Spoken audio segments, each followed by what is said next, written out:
Los rastros de la cultura maya aún están vivos entre nosotros, tanto como los enigmas que dejó su paso por el mundo. Esta cultura que floreció gracias a sus maravillosos descubrimientos en las matemáticas, la astronomía, la arquitectura y el arte, un día declinó misteriosamente por causas que aún se desconocen, hasta dispersarse y desaparecer.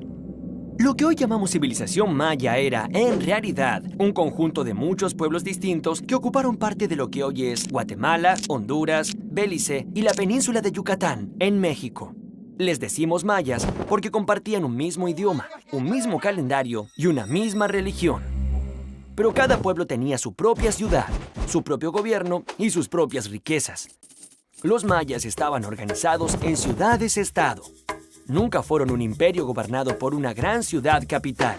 ¡Ah! Como en Atenas y Esparta. ¡Claro! Los griegos tenían la misma forma de organizarse. Las primeras ciudades mayas se construyeron hacia el año 400 a.C., es decir, en el mismo momento que Atenas y Esparta brillaban en la antigua Europa. Pero ¿saben una cosa? Griegos y mayas no se conocían porque todavía nadie había cruzado el océano Atlántico.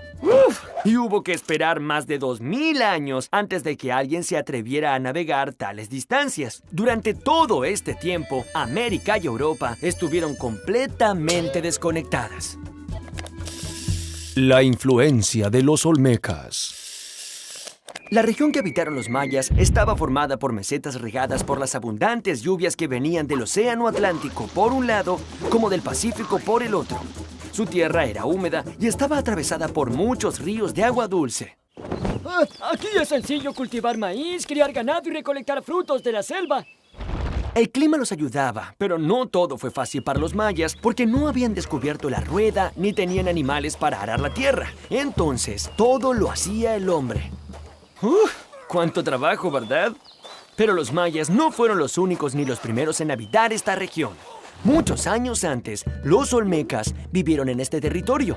Podríamos decir que los olmecas fueron la civilización madre de todas las culturas de Mesoamérica. Los olmecas tuvieron su esplendor hacia el año 700 a.C. En ese momento, las pequeñas tribus mayas estaban naciendo y fueron adoptando de ellos conocimientos para construir templos, para pensar el calendario y para escribir.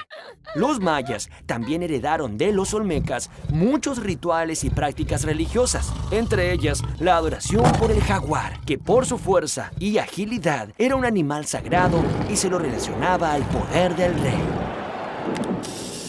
Templos y ciudades. Durante muchos años, el esplendor de los mayas quedó oculto en la selva, sumergido en la densa vegetación tropical, hasta que hace muy pocos años, exploradores y arqueólogos lograron abrirse paso y hallaron maravillosas ruinas de antiguas ciudades. Estos hallazgos sorprendieron al mundo y permitieron conocer mejor aún a una de las culturas más complejas y refinadas de América. Todas estas ciudades eran parecidas. En el centro, alrededor de una gran plaza, se erguían las construcciones más significativas.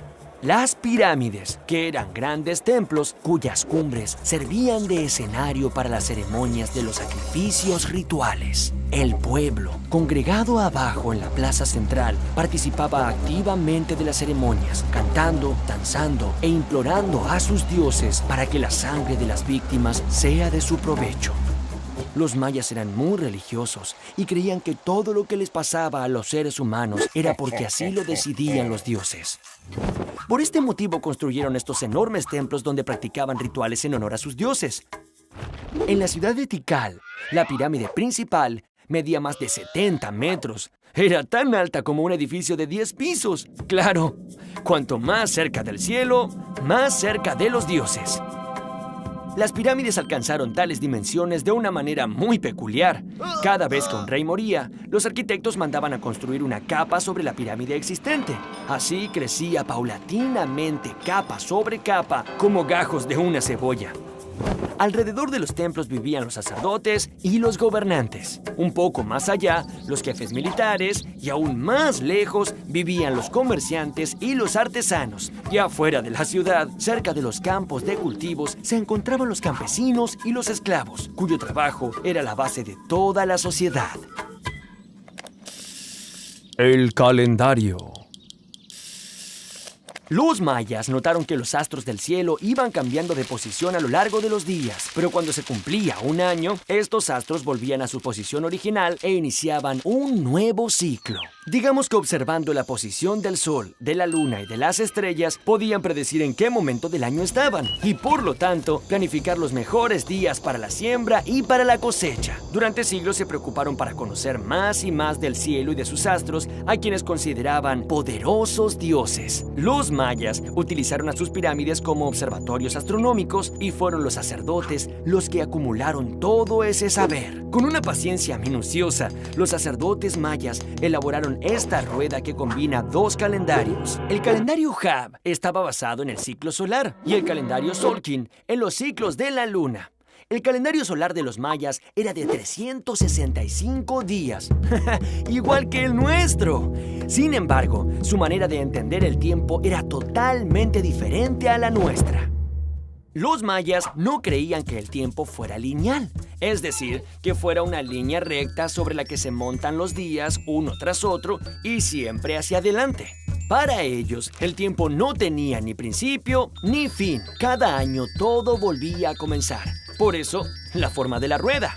Los mayas fueron los maestros de los números. Llegaron a hacer cálculos matemáticos que sobrepasaban los 1,000 millones. El dato que demuestra que ellos tuvieron un profundo conocimiento de las matemáticas es la utilización del cero, que era representado en forma de un caracol. Oye, pero si el cero no vale nada, entonces no cuenta. Tienes razón, Pipo. El cero equivale a nada. Es un concepto y no un número. Pero ¿sabes qué? Es tan importante que revolucionó las matemáticas y los mayas ya lo utilizaban unos 900 años antes de que los árabes introdujeran su uso en Europa.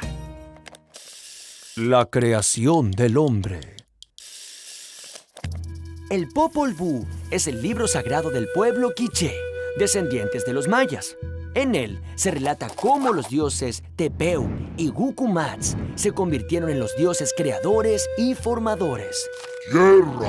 Dijeron, y al instante fue hecha, como por arte de magia. Luego hicieron los animales, los venados, los pájaros, los jaguares y las serpientes. Pero como esas criaturas no sabían hablar, no podían reconocer su dependencia a los dioses progenitores, invocándolos y orándolos.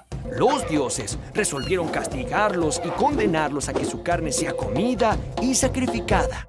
Ante el fracaso de la primera creación, los dioses fabricaron otro ser. Esta vez lo hicieron con tierra y lodo, pero vieron que no estaba bien porque se deshacía. Estaba blando, no tenía movimiento ni fuerza. Rápidamente se humedeció dentro del agua y no se pudo sostener. Tepeu y Gucumatz estaban desilusionados, pero insistieron una vez más. Entonces consultaron a los adivinos cómo hacer el hombre, y estos dijeron: Conviene que se junte la madera y que ésta sea labrada por el Creador. Al instante, fueron hechos muñecos de madera, pero salieron tontos, sin corazón ni entendimiento. No se acordaban de su Creador y caminaban sin rumbo. Los dioses, muy enojados, mandaron un gran diluvio de lluvia negra como las tinieblas.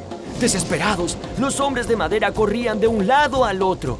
Muchos fueron aniquilados y otros encontraron protección en los árboles. Así pues, hubo que hacer una nueva tentativa de crear y formar al hombre. Hagamos un ser que nos sustente y nos alimente. Esta vez los dioses probaron a ser seres obedientes y respetuosos. De este modo, hicieron a los seres humanos que hoy existen en la tierra. El juego de la pelota. Una extraña manera de contentar a sus divinidades era a través de un juego. El juego de la pelota.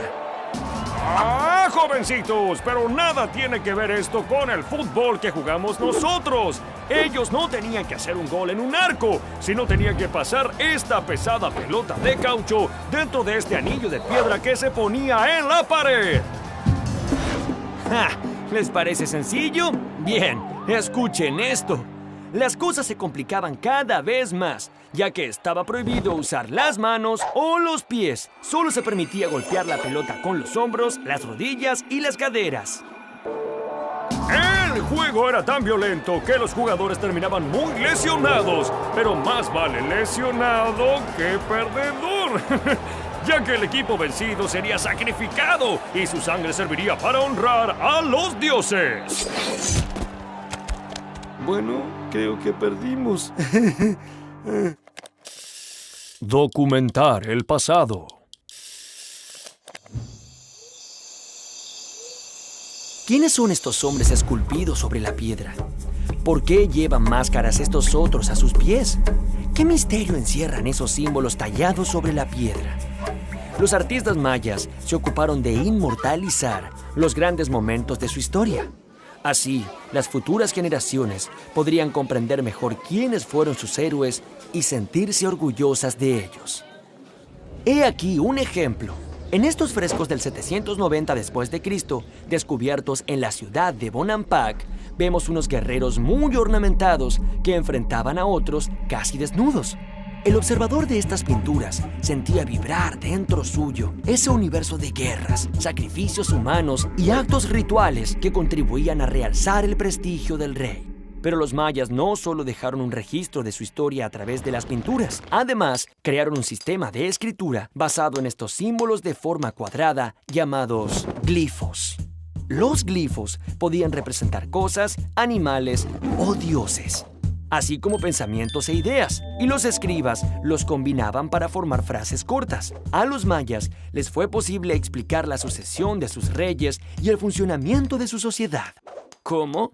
Bueno, observemos con atención estos bajorrelieves.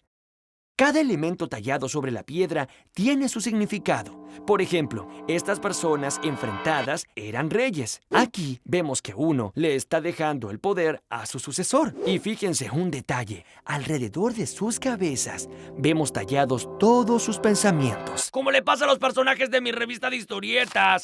Sí, en eso los mayas también fueron unos adelantados. La misteriosa desaparición. A pesar del brillo que supo tener, la civilización maya tuvo un final inesperado.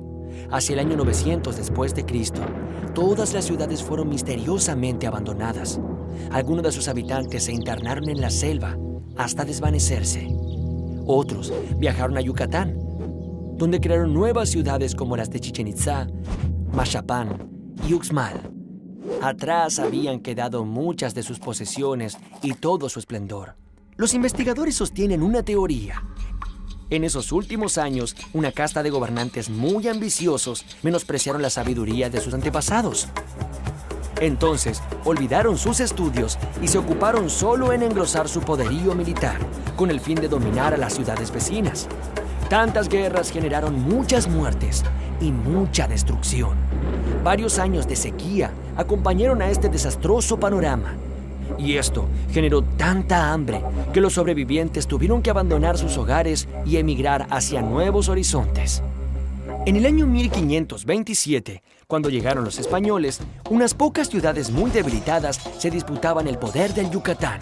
Pero no se crean que fue tan fácil para los españoles someter a estos pueblos. Como los mayas tenían muchas ciudades pero no poseían un gobierno centralizado, estos tuvieron que combatirlos pueblo por pueblo y se demoraron casi 200 años en conquistarlos. Así, finalmente, cayeron los mayas, uno de los pueblos más deslumbrantes y sofisticados de la América precolombina.